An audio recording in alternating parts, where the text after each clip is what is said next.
You gotta clean up some cheeks right now. Some platinum cheeks. She'll walk through shots. She'll eat shots. The math is mathing. I might lose my fucking mind. Today we'll be working on TKO stuff. Fucking good.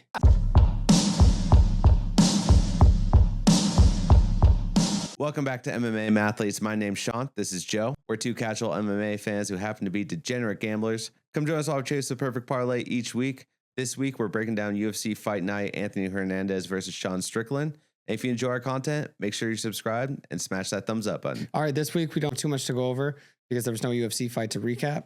So we'll just get straight into the fight news. We just saw 3 people get cut from the UFC. Alex Morano, Jailton Almeida, and then who else? Javid Basharat. Crazy. A Basharat getting cut like that is pretty crazy. I mean, most of those fighters are decision fighters. I mean, they're just making it very known that if you're going to be a decision fighter, that's cool and all, but you're most likely going to get cut. So, I don't know. I'm cool with most of the cuts right there. I mean, I feel like Javid, I think he's still like a pretty good fighter. I mean, it's a very competitive division that he's in. So, I don't know why they would cut him. But, I mean, the Jailton Almeida one, I know you think that was probably a little bit too harsh of a cut. But, I mean, personally, I'm not too high on Jailton Almeida. And lately, he's been fighting pretty like boring decisions. So yeah, he had that boring Volk decision. That was, I mean, you should have done more. You shouldn't just sit there and lay on someone and expect to win the fight. But then after that, I think that this last fight that he took, he took it on short notice. His boxing didn't look terrible. He just wilts under pressure. He was just getting pushed back against the cage, and he just doesn't have that wrestler like oomph in his grappling. So he couldn't really do anything in the grappling exchanges. I don't think it was really like his fault in that fight. So that was a crazy fight to just clip him on. But I mean, Morano, he's 36 years old. So definitely you can clip him. Javid, I mean, I thought he did fine. Wasn't like the most exciting fight, but I mean, I still think he did fine. I wouldn't have cut him. Yeah, it's extremely competitive division. Yeah. I mean, and also I think that fight wasn't as much look at how bad Javid is or anything like that. I think that was more look how good Vasquez was. I thought Vasquez was for a debut, that was an excellent showing for Vasquez, and makes me excited to see what he's going to do next once he's a little bit more comfortable in the UFC. So I don't know why they would cut him, but Jailton, I mean, the only thing that concerns me with the Jailton cut is that division we were talking about last week, it's so thin already. And you don't really have any really intriguing prospects, and you cut another person that was potentially intriguing. That's the only thing I have with that one. But besides that, I mean, what are you going to do with heavyweight? Scrap the heavyweight division. That thing is so thin. We have Curtis Blades going up against Josh Hockett. That's scheduled for April 11th. So that's a good little jump in Hockett's bracket. Oh yeah, that's a big jump for him. But I mean, at that point, you're just going to try to get him to, get to the more, I guess, interesting fights for him. It's like, is that even a big jump, or is that just a normal step? If you win like 2 to 3 fights in a row, you're basically fighting the title. I think they ultimately want him to walk through Curtis Blades, which, spoiler alert, I think is probably going to happen. The stupid White House setup. Well, I think they want him against Waldo. I think they want that at the White House, though. I think that they're just so into the White House shit. Please stop. I'm so done with hearing the White House stuff. Okay, because we're going to have to pay for a UFC White House pay-per-view. It's going to be the first pay-per-view on Paramount. I think the worst part about it is because of what we're doing right now, we have to buy the pay-per-view. If we weren't doing this, I wouldn't buy the pay-per-view for UFC. Yeah. I mean, it looks like it's just such a shit show at this point. Like, people were talking about UFC 300 and how underwhelming that card was when it first came out. And obviously, like, everyone saved it. You had Max Holloway, have the knockout of the century. You had Alex Pereira just being Alex Pereira and all this stuff. And that was really cool. But, I mean, this is going to be a way worse card. And no one's talking about how terrible this card's going to be. Terrible I think it's crazy. Like, I literally don't see any other people on the internet really talking about how potentially disastrous this card's going to be. Yeah, how it's supposed to be. Dude, I literally can't get over the fact that it's supposed to be July 4th. It's supposed to be this whole thing, but instead it got worked around to go way over to June 14th. Insane. Then from there, it's like, okay, we're also going to do a pay-per-view fight. We're going to do all these be like 5-round fights, championship fights. Then they're like, never mind. Let's not do that. Let's do all Americans on the card. So I can't do all Americans because why would you do all Americans? Like American versus American. That's insane. The whole card. I mean, you're going to have not the best fights because you want people like Topuria, McGregor. You want these people on your card. So it's just, I don't know. I just think that let the UFC do the UFC shit. And then all that politics shit, just go somewhere else. You don't get it. You don't get a say. You know, you're a venue at that point. Mm-hmm. I completely agree. And like, I don't know, man. That's just like, what's their main draw going to be? Like, you're spending, we'll say that it's like old school card. You're spending $80 on this fucking pay-per-view card, right? Who's going to be the main event if it's America versus America? What, like Bo Nickel versus Covington? Yeah. Like, I'm not even paying $5 to go see that. Yeah, I don't want to see that. Like, I'll see it on a prelim. I'm not seeing it. I don't want to see that shit on a main card.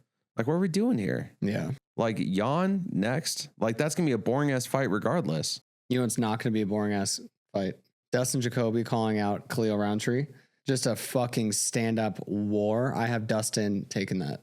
All right, sorry. Whoa. I have Khalil taking that. I was like, bro, you need to get yourself checked on that one. But that's the route I think Dustin needs to take. I think Dustin needs to only fight fun fights from now on.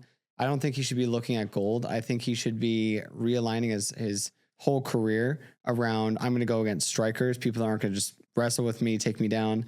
I'm going to try and knock these fools out. Yeah, I mean, I think that's going to be a really, really fun fight. I think that'll be a war. It's going to be interesting to see how Khalil is after that loss. That was a pretty rough loss that he took, though. But he was dusting him for 90% of it. If Yuri wasn't Yuri, I think Khalil wins that fight. If Khalil had like 2.5 minutes more of gas tank, Khalil wins that fight. Yeah. He was still hurting him in the clinch with zero gas at all. I don't know how he did. What heart, man? That guy's got heart like nobody's business. Dude, both of them have so much heart. So that was crazy. That's going to be a fucking war if that comes to fruition. And I'm here to see that fight. Finally, we're going to see Cop versus Van. I mean, it's in the works. It's not official, but it's in the works now. It's like we're slowly getting there. Damn right we should. Cop said that he's just waiting for him to sign the papers. So Van, just sign those papers. Let's get that going. I'm so here for that. I think what he's doing is he's trying to hold out just in case Pantoja, just in case, who's the Asian guy? Tatsuo Taira. I think he's waiting to see if he can get a better deal or a fight that he can actually defend because he wants to defend that belt. Just so you know, buddy, Pantoja's taking you. Second time, if he's able to make this fast recovery and come out Pantoja, you're not standing it. I don't know, man. I don't see him winning any of those fights, to be honest. I mean, it's not his. I mean, he's a young prospect. He's still like 24, 24, 25 years old. And he still needs like to get a little bit better with his grappling and like be a little bit more well-rounded. Like he's at such a disadvantage with Taira and Pantoja, obviously, because their grappling is so above his. But then you also have his striking is really good, but is it as good as Manel Kopp's? Because like I don't know, Manel Kopp is just one of those savants at striking, in my opinion. He just does things that other people just can't do. So that's like, I think he has disadvantages on all three of those fights. The thing that, so Van's so good because he has that, like he's a little bit Delulu. Yeah. But so is Kopp. Kopp thinks he could take out Adesanya. Wild take, bro. What a wild take. Also, Adesanya is talking about retirement, not talking about doing it now, but it's in his sights. So it kind of makes me nervous for this Joe Pyfer fight. Yeah. I mean, you saying that makes me feel like he's like almost one step out the door, which makes sense. I mean, he has so many other avenues of success and money that he has going on right now that he doesn't need to fight. And it's really hard to fight when you don't need to fight. True. 100%. The people that last a long time in the fight game, I feel, are the guys that Stay hungry. They just have those demons that like the only way the demons get absolved is if they go into a fight. You know, like somebody's like, you know, I feel like people like Cub Swanson, like those guys. It's like they stay for a long time because like, bro, like that's the only way that keeps them sane. Like, you know, we're gonna see Nate Landwehr. He's gonna be like that, you know. Cub Swanson's sick. Yeah, like they just like that's all they can think about. That's all they can do. That's their only thing that they have going on. Almost like in the sense that like that's the only thing they want to do is just to be in a war and fight and just like that's how they smash their demons. It's crazy. Ken Holland versus Randy Brown, April 11th. Who takes that? If everything is going right, knee jerk reaction. Yeah, Kevin Holland's gonna take that fight. I think he dusts him. I think he beats the shit out of him. I would love to see that, but there is like a little pause for me where I'm just like, dude, like fucking people forget that Randy Brown's a dog, and hopefully he's not overlooking Randy Brown. I know Randy Brown's on like a little bit of a skid right now, but dude, that boy can throw hands. He can, but I mean, Kevin Holland, if he doesn't get kicked in the nuts a bunch, then he should be fine. Yeah, that's true. Or if he's like trying to think that he can just straight up scrap with him, you know, like make sure you're mixing it up. I don't know that D-Rod fight, like when D-Rod was able to just headhunt, he caught Kevin Holland a couple times, got him a little doe-legged a couple times, you know, so you definitely don't want to do that with Randy Brown. I feel like Randy Brown's a better striker than D-Rod. I don't know if that's a wild take, but I find his striking to be more powerful and he throws more volume than D-Rod does. So I wouldn't take that too lightly. True. But I would love to see Kevin Holland win that, go back on his win column, get back into it because I love me some Kevin Holland when he's winning. Yeah, for sure. You have do you see that Eddie Alvarez and Homeboy got into it? Yeah, boy. Mike Perry, Platinum Mike, bro. What's he doing? Getting all drunk, talking shit. What a fucking hooligan. Yeah, dude. Yeah. He just turned around, started trying to pick up Eddie Alvarez's son's teenage girlfriend, and then told his son to do something about it, and then said, never mind. Turns to Eddie, says, you do something about it. Eddie's like, fuck, well, I guess I gotta start throwing hands. Like, I don't know what to do. Dude, how shady that must be. Yeah, like what an obligation. Like you're just like chilling, you're doing some shit. He's like, man, hold my beer. He's probably been training all day and like teaching people all day. He's all fucking tired. He's like, I just want to fucking reset. But he had a whole bunch of people, so they just rip him over the chairs and they started stomping him out right there. It's like, dude, that's why he's the underground king, man. Bro, yeah, but like they're just both just two tough dudes, just two dogs. Yeah. I don't know. I think that's a pretty bad look for dirty boxing. Yeah, dirty boxing for Mike Perry. I think that's a worse look for him than it is for obviously Eddie Alvarez. No, yeah. Eddie, at first it looked bad for Eddie, but when he came out on the podcast and he explained what happened, I think that cleared him up. Well, the thing is, like Eddie Alvarez is like such a fan favorite, and he seems like such a nice guy.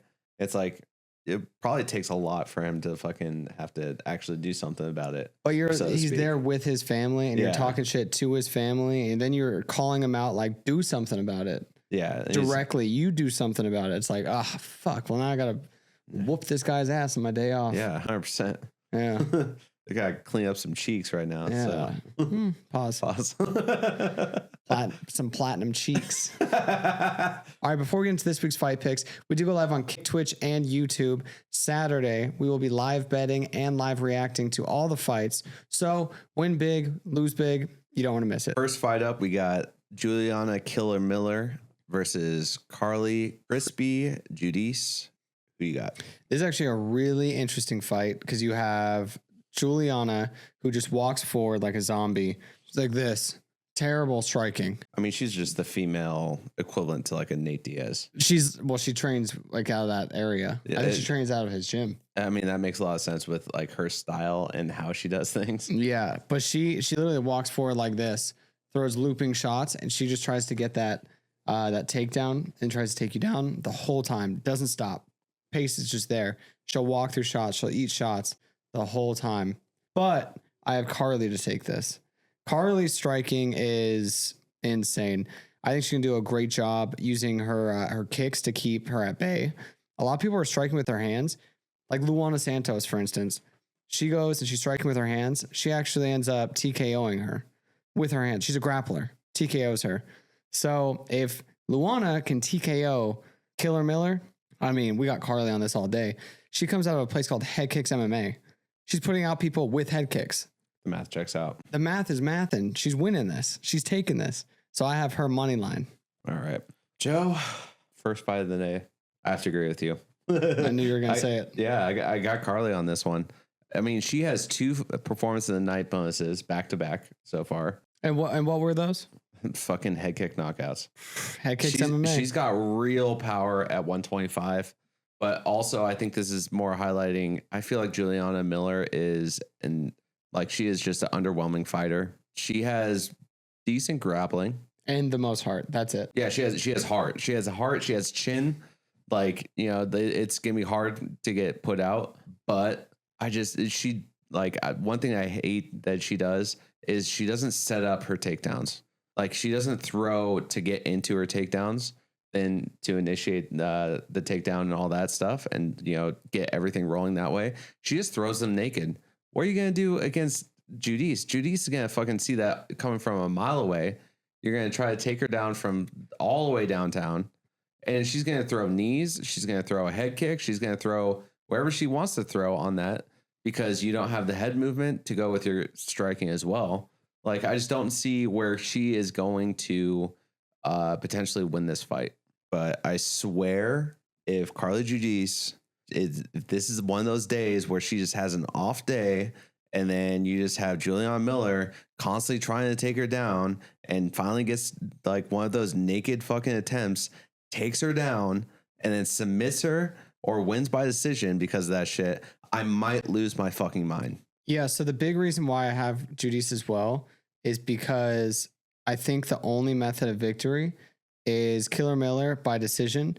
But to do that, she's going to have to go through submissions and do damage on the ground, which she doesn't do.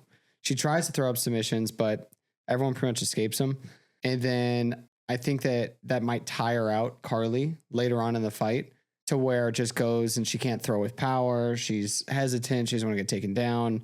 But even then, with the way that they're judging now, where damage actually means something, I think Carly still wins by decision in this fight. I think that all 3 ways she wins. Well, I don't think she can get a submission, but I think she can get a KO or decision.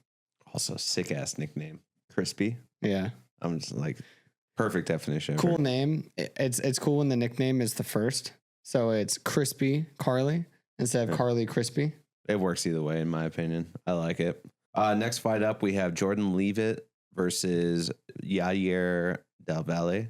Who you got? This is actually a really interesting fight. This is going to be Jordan Leavitt's first fight at 145. This is his debut. He's been fighting at 155 this whole time.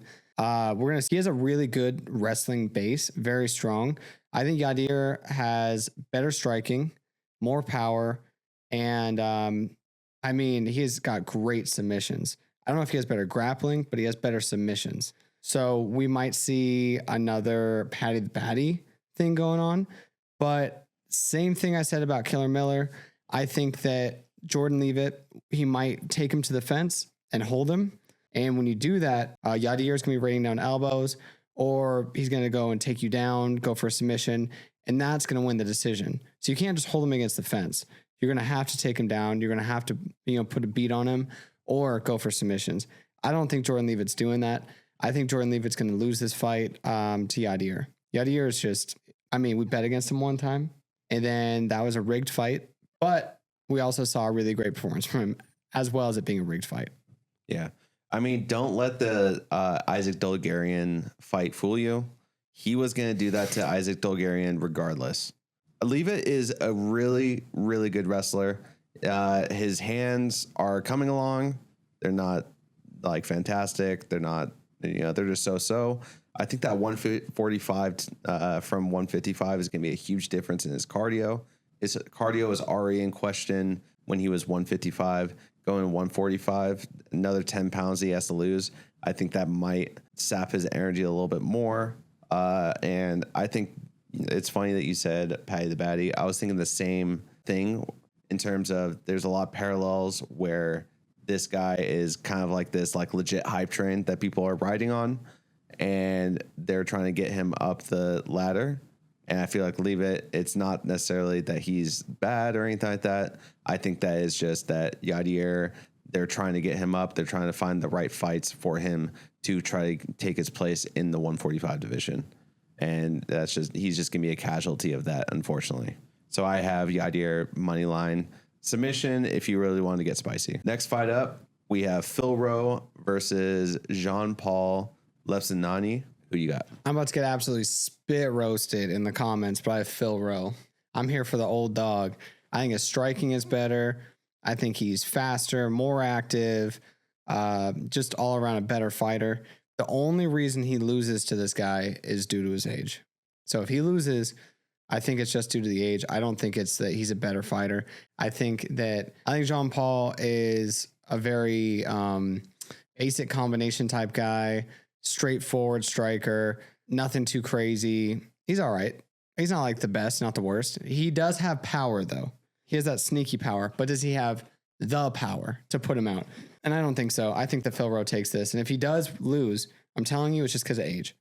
Well, this is my lock of the week. I have Jean-Paul winning this money line. I've had this fight circled for a couple weeks now. I'm really high on this Jean-Paul Lepsinani prospect. I think he's really good. I could definitely see Phil Rowe, if he can keep it at his distance where he can snipe him before Lepsinani can try to snatch a leg and try to take him down, then this becomes a very, very dicey fight. How I think Phil Rowe fights on his feet is not going to be a good matchup for this guy. So he likes to go and have his back against the cage. And I don't know why he likes to do that, but I mean, that's just how he fights. It is what it is. And I think that Lepsinani's striking is good enough for him to engage and get really close, that clinch situation. And I see him just taking him down. If he takes him down, how elite his grappling is, even though we didn't see it in the Contender Series, he's a legit grappler. He is top tier. And I think that he'll be able to sneak a submission from there. If not, I think that Phil Rowe, after about a round and a half, he starts to really fall off cardio-wise.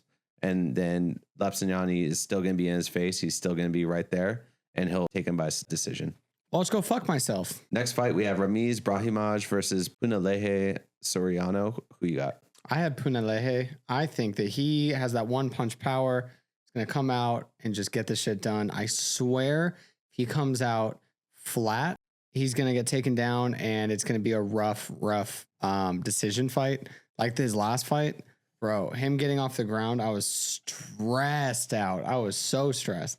He's a big guy, so I'm afraid he's going to get gassed. But he does have that one punch. I hope he comes out knowing he's the man and he shows everyone he's the man. Because this is that type of thing. I can see it going either way. I was going back and forth because I'm like, well, what if this happens? What if that? I'm going Punalehe all the way, money line. I love me some heavy-handed fighters. Those are some of my favorite fighters. But I have Ramiz winning this money line. I think that Ramiz, he's not an exceptional grappler, but he's definitely a better grappler than Punalehe is. And I think once he gets him down, the thing that he is really good at for his grappling is submissions. If he gets him down, he's going to snatch a submission. He's just a specialist that way. Punalehe can definitely put him out. He definitely has that touch. But I think them being in open stance is not a good thing for Punalehe because he is the southpaw. I think that Ramiz is going to be able to snatch that leg a little bit easier than if it was in closed stance. And I think that I just trust Ramiz having the heart to take this one. All right, so we doing for the parlay, you want to do the under? You want to do the under? Be spicy? Yeah, so we're going to go doesn't go the distance on this one. Yeah. It's either going to be a submission or a knockout. I'm here for that. That's a spicy one right there. That's spicy, and we like that. Next fight, we have Nora Conley versus Jocelyn Edwards. Who you got? I'm interested to know who you have. I have Jocelyn for this. I have Jocelyn for this. Yeah, because the first fight was 2023. She's a completely different fighter now. She's upped her game so much. Younger fighter. I think that Nora is kind of set in her ways. So we saw the best Nora. And that fight, I mean, it was all right. Like compared to how much Jocelyn has like overcome stuff. And developed. She's developed so much. So we're going to see a completely different fighter. Nora's coming off a decision loss. Jocelyn's coming off just momentum. 2 knockouts, her past 2 first round knockouts. You're not even talking about her grappling leveling up, and she got a submission on that. Right before that. Yeah, right before that. Right before that. Yeah. Fucking gangster shit. So I think that she's just levels above where she was. I'm very excited for this fight. I think she's about to show everyone what she's made of. I completely agree. You took literally 90% of my fucking notes from there. What's the other 10%? Give it to me. I absolutely loathe Nora. Jesus. Her fight style is so annoying to watch. Like, I was watching her versus Caro Rosa, and that was such an embarrassment of a fight. She was so underwhelming to watch. Everyone was talking about, man, you should watch her striking. Her striking is going to be really good in this fight. And I'm thinking, wow, she's going to be so good in this fight.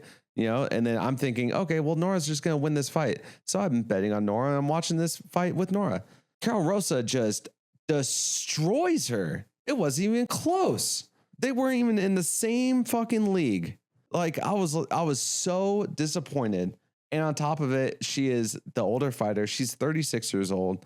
And looking at her last fight, she looks just very slow. She looks her age. And I just think that Jocelyn is just going to look really good in this fight. And she's going to get her hand raised. And she's going to be so fucking excited to redeem herself from that loss that she had previously. 1000%. I agree. Next fight up, we have Alden Correa versus Luis Gurule. Who you got? Bro, Correa has those hands. I have Correa all day. Yes, sir. How you say his name? Gurule? Gurule.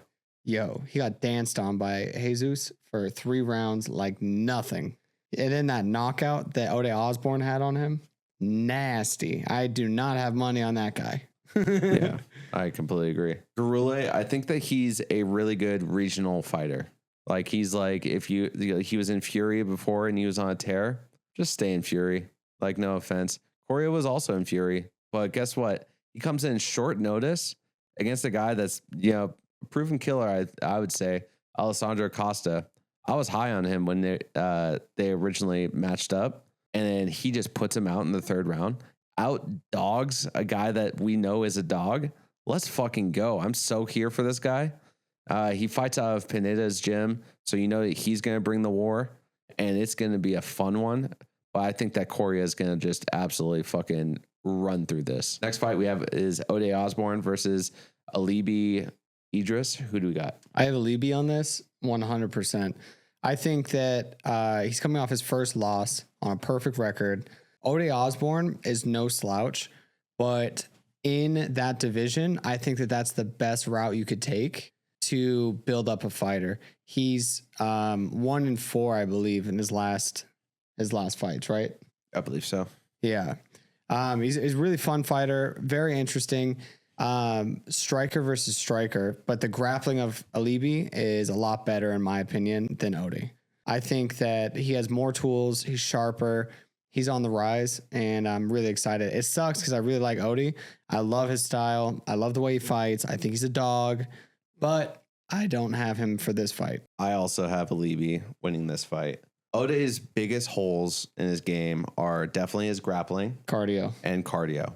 He has non-existent grappling, and his cardio, he fades after the 1st round. Guess who has really good cardio and really good grappling? Alibi. If Alibi does what he's supposed to do in this fight, which is exploit Ode's weaknesses and get to the ground, submit him, or do some TKO stuff, or even just run it to decision. Do some TKO stuff.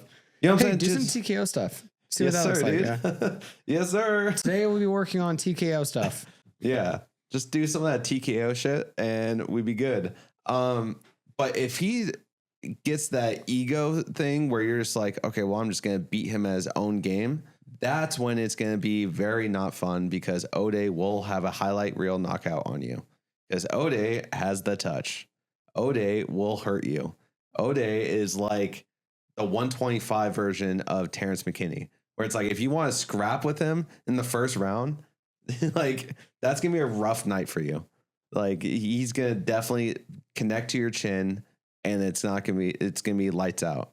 So if he goes, the smart strategy is like, let's lean into the strengths that I have that are his weaknesses. He should be able to just easily and comfortably win this fight. Next fight up we have is Chidi Njokuani versus Carlos Leal. Who you got?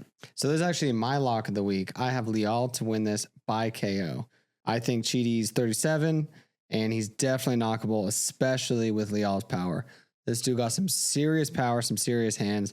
I think he knocks out Chidi. I mean, I love Chidi. I think he's very explosive, and I think he can make this fight really exciting.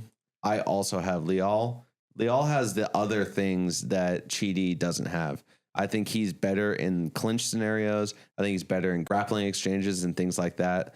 And he also has a chin on him. He has a lack of chin. He's a chinny guy. Chidi is. And so I think that Leal ultimately will win. But if Chidi does win, it's going to be on ESPN Top 10. It's going to be one of those kind of knockouts because he's called Chidi Bang Bang for a reason. First fight up on the main card is going to be Zachary Reese versus Michel Pereira. Who you got? I think for certain we are going to disagree on this one. I have Zachary Reese to take this money line. I think that he's going to wear out Michel with those body kicks, and he's going to get this done either decision. He's going to just drag us out for a decision because he doesn't want to get in any crazy weird places with Michel, or I think that he might be able to TKO Michel. I think Zachary Reese is that guy. We'll see. We're disagreeing on this one. I can already tell. This fight sucks to bet on. Well, there's so many variables and inconsistencies. Michel, but like you agree, he doesn't have cardio, right? He doesn't have cardio. Doesn't have cardio. Zachary Reese also doesn't have cardio. Yeah, but those body shots of Zachary Reese. So I've been back and forth. So we can do Zachary Reese, but at this moment, I do have Pereira winning this one money line. I'm just not high on Zachary. I used to be high on Zachary Reese. Zachary Reese used to have like the it factor where you're just like, okay, he's going to touch people and they're going to go down. And like, he's just that guy. But as his competition has gotten more difficult, he hasn't leveled up to the competition. I feel like he doesn't have the it factor anymore. I think that he's going to win. It's not going to be by KO. It's not going to be by submission. It's going to be by decision. He's just going to wear on him, and he's ultimately just going to take out that win and next one. But I think that Pereira can definitely knock him. Pereira definitely has that touch, and Pereira, I don't know. I think that Pereira can definitely get it done. But Zachary Reese can definitely also just outwear him. And I think that's most likely his path to victory. I think sometimes Michel goes too hard on being a fun fighter, and he just gets gassed. Yeah, that's true, and that's a very fair point. I just really don't like fucking betting with Zach Reese. I actually don't want to bet on either of these guys. I don't bet on either. This is an awful fight to fucking bet on.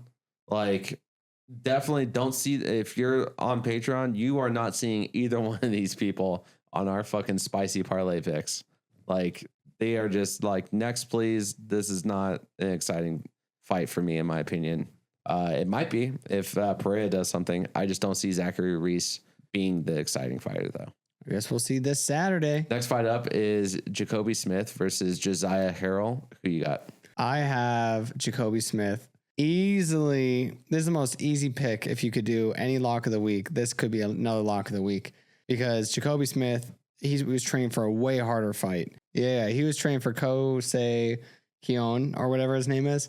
And that guy's a way harder fight than this guy. This guy comes from LFA and Ohio Combat. I don't think this guy's winning on short notice against a guy like Jacoby Smith. I have Jacoby Smith money line. It's already a big leap to leap from LFA or any of those into the UFC.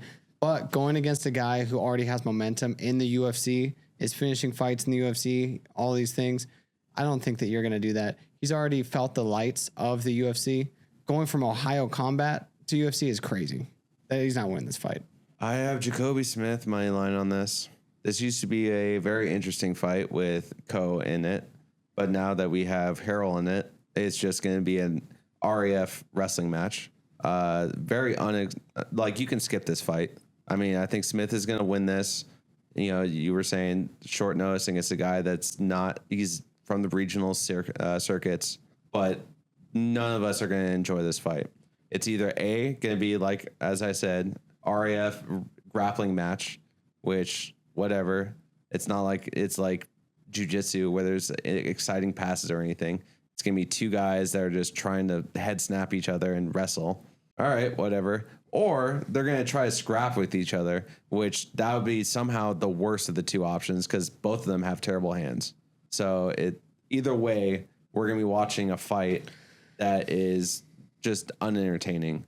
Most likely we'll go to decision. I don't see either one getting knocked out or submitted. But yeah, terrible fight to put on the main card. I think they should have swapped that out, put literally any one of the other fights beneath them. Should have just rescheduled it and then put that the one on a different card. I believe 100%. I think that there's so many other fights that are down here. You could have done Alden Correa. That would have been a fun pole fight. You wanted him to just put on the prelim? Put him on the prelim. Like, what are we doing here? Like Phil Rowe. Like that's an exciting fight. Dude, even leave it, if you want to keep it grapplers, leave it versus Yardir Deval would be a much more exciting fight to watch on the main card than this card or this fight. No offense to either one guy. No offense to either one of these guys, but just is what it is in my opinion. So, all right, next fight we have is Sergey Spivak versus Ante Delija. Who you got? I have Ante Delija. I mean, Spivak did submit Tibera, but he got knocked out by Ante. And then I think he also knocked out Waldo. And then Waldo came back to win it. Mark Smith was the ref. There's a lot of fuckery afoot. They're trying to push Waldo. It's a whole thing. It's really just a lot of nonsense. But I have Ante Delija to win this. I think that if Spivak's able to bring it to the ground, he can get a submission. But I mean, he has that touch. He has that death touch. And Spivak's been knocked before, yeah? Yeah, multiple times. There you go. I think he can definitely get touched by Ante. All right. This is a real dicey fight. All right. With my eyes and my logic, I'm thinking that it's going to be Sergey Spivak. He is faster. He's bigger. He has a lot of really good fights under his belt, whether he's won or lost them. He has really good grappling. He has pretty good striking. Everything is pretty good about him. But my heart is saying Ante Delija. And you know what? I'm going to lean with my heart this time. We're going to go Ante Delija. I mean, we could always go with your brain. We can go with Spivak. Could be submission. I mean, Delija is a beast. And he should have won that fucking Waldo fight now. Yeah, that was some bullshit. Yeah, like... That wasn't even like some bullshit. That was some Mark Smith. Dude, that's a weird thing that happened. Mark Smith waving it off or not waving off. I don't know, like what everyone's thinking. We do know, but the comments don't know. Yeah, like I think that he waved him off. Like, so I'm going to go with what I think. He waved him off. He gets this adrenaline dump. And he's like, oh, shit, I have to go fight again. And then he has to fight against Waldo Cortez, who's pissed off because he got eye poked and is going to start throwing hands at 100%. While Delija has zero cardio because he just dumped all of his adrenaline because he thought he won the fight. I'm just going to call that a wash, right? So I don't know. I do think that Ante Delija is that guy. And honestly, we should have seen him beat Waldo and should have went to a no contest if he wanted to contest that fight. But yeah, we're going to go with Ante Delija on this one. We're going to go with my heart. I think the sport's better if he wins. If Spivak wins, then we're just in this weird loop of what heavyweight fighters are good and what heavyweight fighters aren't good and whether or not we should scrap it. At least Ante Delija, if he wins, that spices up the division a little bit more where we're like, oh, shit, maybe he can start going for the belt. Maybe this person can start doing it, all that shit. So next fight up, we have Dan 50K Ige versus, I'm going to screw his name up, Misqueliel Costa. The Dalmatian himself. Who do you got? So I have the Dalmatian on this 100%. He has, I have Costa. It's not his name's Costa, right? Yeah. I was like, oh, you don't want to try his first name, buddy? Yeah. I have Costa on this one. 100% he's going to take this. Dan Ige lost so much aura and mystique with that Patricio Pitbull fight. It was insane. I was like, what the hell are we even doing here? So he lost all of his aura and just everything with that. All that mystique's out the window. But you know what? Built mystique, Costa knocking out Morgan Charrier. That shit was crazy. He put him out cold. Morgan's never been knocked out before. Puts him out cold. Talk about mystique builder. He's young. He's hungry, putting people out. Fun fighter. Good on the ground. Good on his feet. I mean, I think he's going to get 50K Ige to quit. I don't know about that, but I definitely do have Costa money line. Or, I mean, the over. I think it's pretty simple. He's on a fight win streak. You have Ige. He's lost 3 of the last 4. I mean, he is a fun fighter when he's on, but the one that's a real nail in the coffin is him versus Patricio Pitbull. He should have walked through Pitbull and just somehow lost to Pitbull. That was a pretty bad performance for me looking at him to try to bet on him. I don't know if I can trust him again after seeing just that horrendous of a fight. He should have put out Pitbull so many times in that fight, chose not to, let it go decision, ends up losing, blah, blah, blah. Like, what are we talking about? I thought that you were at 50K Ige for a reason. I thought you put people out. I mean, it'd be crazy if he puts out Costa. That's his only method of victory. So I think that Costa is a little bit more technical on the feet, and on the ground, he is very slick. He's got really good submission game. I mean, I guess Ige does have some pretty good defensive grappling as well, but I don't know. I just don't see that. I see this honestly going over. I see Costa winning by decision. Next fight we have is Geoff Neal versus your boy, Uros Medic. Who you got? I have Geoff Neal on this 100%. I think Geoff Neal's going to take this. I think a lot of people count him out because of his bad knockout that he just had and the people he's lost to. But if you look at the people he's lost to Ian Gary. Ian Gary just beat Bilal. Ian Gary is beating all these people, you know? Then you have Shavkat, one of the most entertaining fights I've seen in a long time. That was such a fun fight to watch. He lost to him, but I mean, what a dog fight for the whole time.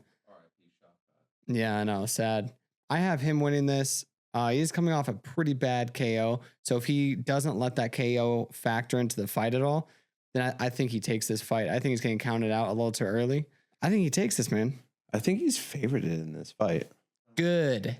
Fucking good. I have Uros winning this. I think he's a very underrated guy in this division. I think he's very slick. I think he's very explosive.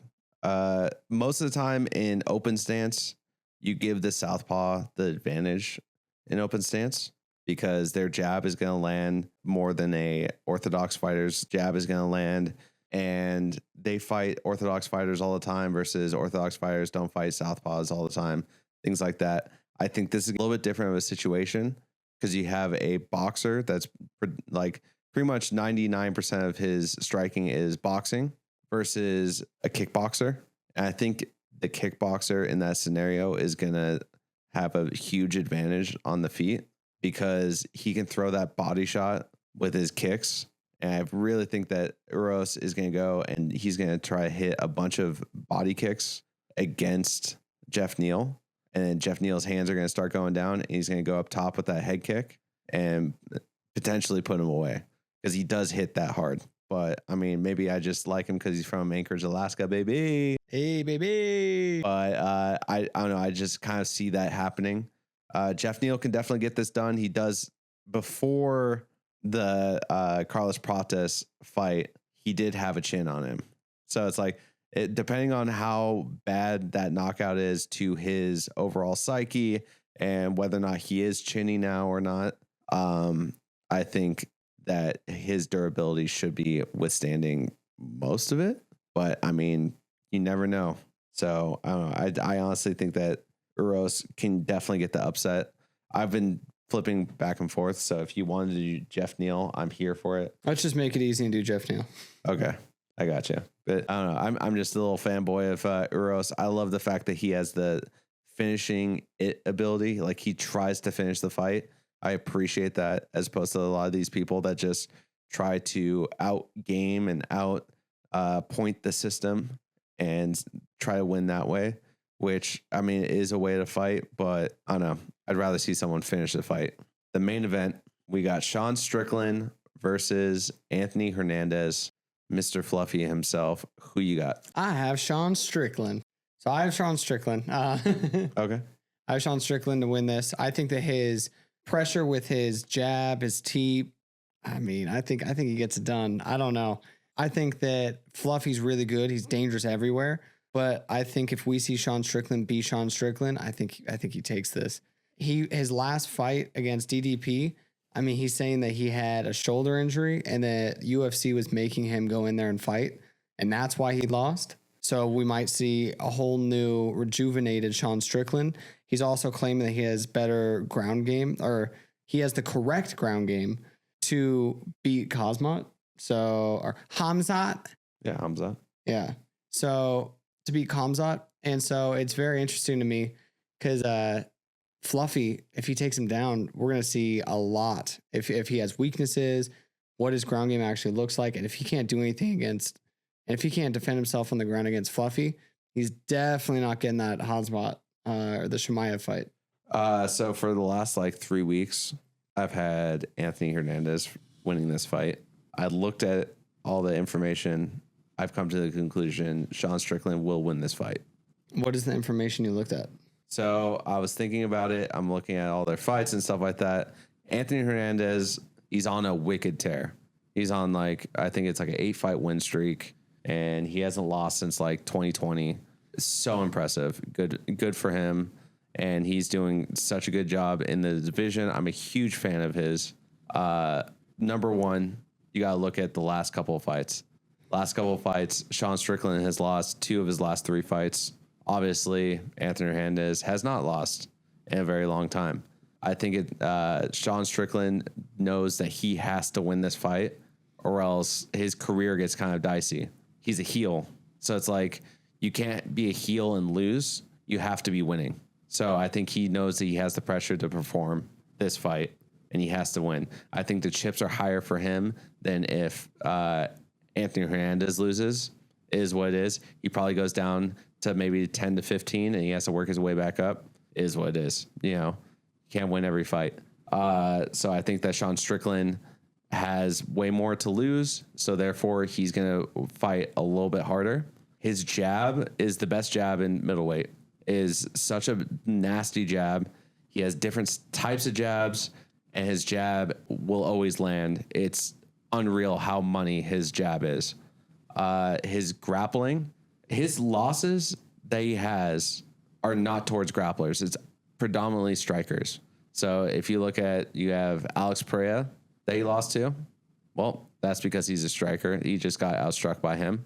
DDP, striker, outstruck by him in the second one. First one, Strickland won, right? And then the last grappler he lost to was Kamaru Usman. But that was when Kamaru Usman was on his tear and Strickland was at 170. But, people like Brendan Allen, he beat Brendan Allen, beat him, pretty sure-handedly. So I think that because of that, Fluffy thinks that he's going to be able to strike a little bit and then try to chain wrestle and beat Strickland that way. And I think he's going to find out really quickly that he can't do that against Sean Strickland. That's not the game plan to beat Sean Strickland. You have to outstrike against Sean Strickland. I don't think that Anthony Hernandez has the capabilities on the feet to outstrike against Sean Strickland. So that's why I think that Sean Strickland will ultimately win this. I think it's going to be by decision, though. I don't see him melting Anthony Hernandez in this fight, but we'll see. All right, that's a wrap for this week's Fight Picks. Thanks for hanging out with us. If you enjoy this content, all of our social media is linked in the bio. Be sure to subscribe, cash those tickets, and don't forget, bet smart, fight hard. We'll catch you in the next card.